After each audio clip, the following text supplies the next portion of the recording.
একটা বাচ্চা হওয়ার পর স্বামী স্ত্রী ডিভোর্স হলে সেই বাচ্চাটার কতটা যন্ত্রণা কতটা কষ্ট হয় এই ভিডিওটা দেখুন, তাহলে বুঝবেন। আপনি স্বামী স্ত্রী ডিভোর্স হওয়ার আগে এই ভিডিওটা অন্তত একবার দেখে নিন, বাচ্চার কথাটা চিন্তা করে। একটু সময় দিন, তার গুরুত্বটা বুঝছেন।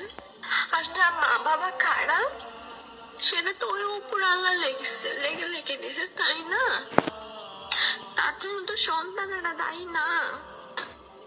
আর সন্তানেরা কি বলছে মা বাবাকে খারাপ বলতে? বলে নাই তো।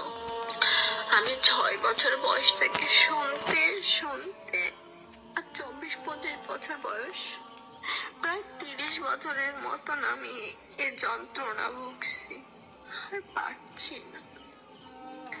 আমার এই কষ্টটা না কোনো ওষুধ, কোনো ডাক্তার, কাউকে দিয়ে পূরণ হবে না।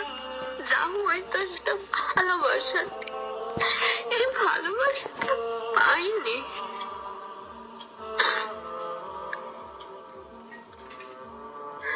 মরার পরে কি শাস্তি হবে আমি জানি না।